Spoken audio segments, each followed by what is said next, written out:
पाकिस्तान 73-74 साल से पूरी दुनिया के साथ डबल गेम कर रहा है। ओआईसी के लिए जो फंड बनाया है इन्होंने, उसमें कोई पैसे देने को इतना कोई खास विलिंग नजर नहीं आ रहा। अगर देंगे भी तो वो जाकर कब देंगे? मार्च में, जब तक सर्दियां तो निकल गई होंगी, जो अफगानिस्तान के गम में घुल रहे हैं। उसमें देखिए आरजू, मैं जो बात उस पर करना चाहूंगा ओआईसी पे, सबसे पहला पॉइंट ये है कि इस जो समिट के इनिशिएशन जो थी वो सऊदीया ने की थी। इसमें कोई पाकिस्तान की डिप्लोमेसी नहीं है। ये वही पाकिस्तान है जिसमें कश्मीर के लिए ओआईसी को कहा था और उन्होंने शटअप कॉल दे दी थी आगे से।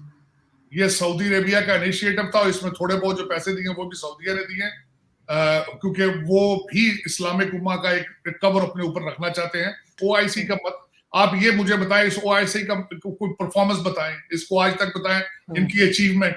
आज तक सबसे बड़ा एक मुस्लिम उम्मा का कॉन्सेप्ट मसला फलस्तीन था, उसके बारे में इन्होंने कुछ किया हो? इन्होंने बर्मीज के लिए, रोहिंग्या के लिए कुछ किया हो? इन्होंने वीगर्स के लिए कुछ किया हो? कश्मीर के लिए कुछ किया हो? और ये जो ग्रुप यहाँ पे आया था, ये इजराइल को एक्सेप्ट करने के लिए बेताब है सारे के सारे। इनकी वैल्यू क्या है मुझे ये बताएं ना। वही बात, आप टर्की की बात कर रहे हैं, बाकी कंट्री सारे अपने इंटरेस्ट बेस्ड डिसीजन लेते हैं। आप भी तो अपने इंटरेस्ट बेस्ड डिसीजन लेते हैं। आप भी तो देखें ना, आप डॉलर बेस्ड डिसीजन आपके भी, आप तो पैसा लेके सारे का सारा। मेरा यहाँ पे क्वेश्चन मार्क होगा आपके अफगानिस्तान और पाकिस्तान के हवाले से। देखें, अफगानिस्तान 1979 से पहले रशिया वहां पैसा पंप करता रहा, उसके बाद अमेरिका पंप पैसे करता रहा। कोई एक यूनिवर्सिटी वहां बनी हो, एक हॉस्पिटल बना हो उस पैसे से? पाकिस्तान 73-74 साल से पूरी दुनिया के साथ डबल गेम कर रहा है। मुझे अभी तक याद है पाकिस्तान में ट्रेलर्स में जाते थे dollar, Russian war, Afghan war के दौर में। आपके अंदर वो पैसा रुका? आपके अंदर कोई यूनिवर्सिटी बन चुकी? आपका एमएनए अगले दिन वीडियो पे देखा गया है कि उसके सर में दर्द है और वो फ्रांस इलाज कराने के लिए, माइग्रेन के लिए वो डॉक्टर से मिलने के लिए फ्रांस है। पीटीआई का एमएनए, सरकारी खर्चे। वहां पे हॉस्पिटल नहीं है, डॉक्टर नहीं है, जिनके पास आपके एमएनए, कश्मीर कमेटी के आपके कायमा के चेयरमैन वहां किसी डॉक्टर से।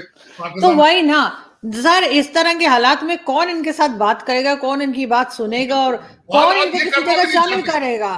कौन सी कंट्री ऐसी सर, कौन सी कंट्री रह गई जहां पे खान साहब गए नहीं है पैसे मांगने के लिए? आपके फॉरेन रिलेशनशिप की कंडीशन क्या है? जो मुल्क आपको पैसे दे रहा हो तो आप कहते हैं कि we have a bilateral relationship. China दे रहा हो तो आप चाइना के साथ है, अमेरिका दे रहा हो तो अमेरिका के साथ है। आपकी total foreign policy dollar based, और वो डॉलर बदनसीबी ये है कि वो पाकिस्तान पहुंचते ही नहीं है। पाकिस्तान रिवर्स गियर में है। मेरा ब्लीडिंग आपकी रुक नहीं रही 73-74 साल से। कोई रिलीफ सामने नजर नहीं आ रही। कोई ऐसा इंसान या ऐसा लीडर नजर नहीं आ रहा जो सोचा जाए कि आगे पाकिस्तान को इस मुसीबत से निकालेगा या कोई रिलीफ होगी। सर, ये सुनामी आपको जाती हुई नजर आ रही है के ऊपर? हर डिपार्टमेंट में, हर इंसान में। आप इनको छोड़ दे पार्टियों को। आप दूध का गिलास आप इस्लामाबाद में खालिस मुझे लेके दिखाएं। आप कोई ऐसा मजदूर मिस्त्री दिखा दे जो ईमानदारी से काम कर रहा हो। आप ऐसा फ्रूट बेचने वाला दिखा दे जो ईमानदार हो। कोई दुकानदार दिखा दें कि वो ईमानदार हो। आशिक रसूल सब है, ये मैं जरूर मानता हूं। सारे पाकिस्तानी आशिक रसूल है, मैं भी आशिक रसूल।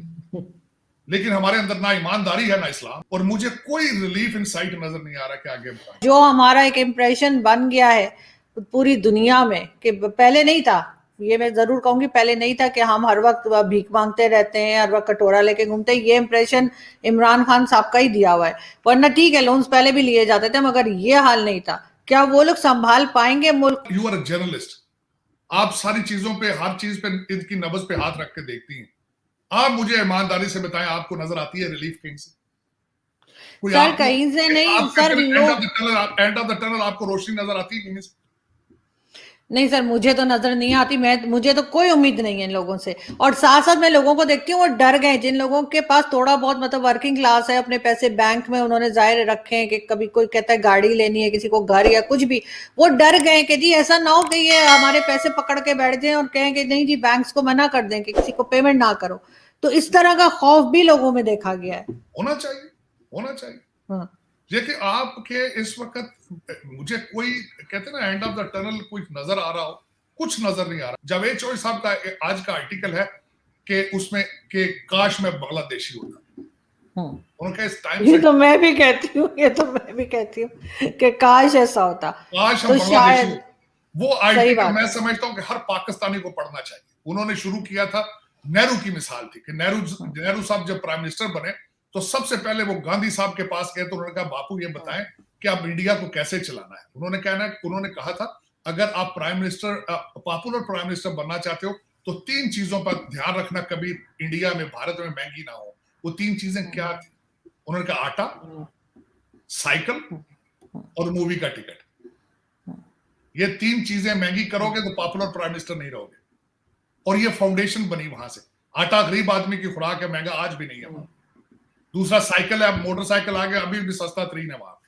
और सिनेमा की टिकट आप देख लें, बॉलीवुड पूरी दुनिया को छा गया, पूरी दुनिया को उन्होंने सर ये तो मैंने फैज अहमद फैज साहब का भी सुना था कि किसी ने उनसे कहा कि आपके ख्याल से मुल्क आगे कैसे चलेगा। उन्होंने कहा मुझे ये ज्यादा फिक्र है कि कहीं ऐसे ही ना चलता रहे। और वही हुआ कि वो ऐसे ही चलते चलते आज कहाँ पे पहुंचा है कि हम जो पाकिस्तानी है, हम पाकिस्तान में रहते हैं, हम सोचते हैं काश हम भी बांग्लादेश में होते, काश हम भी बंगाली होते। जो हालात पीछे थे आज भी वही चल रहे हैं, वही, क्योंकि उनका भी बॉटम लाइन ये थी, मी माई सेल्फ एंड माइंड, कि मैं क्या लूट के निकल जाऊं यहां से। और आज भी आपके सबका एजेंडा यही है। आपकी अदलिया का एजेंडा भी यही है, आपकी एस्टेब्लिशमेंट का एजेंडा भी यही है, आपके सियासतदानों का भी है।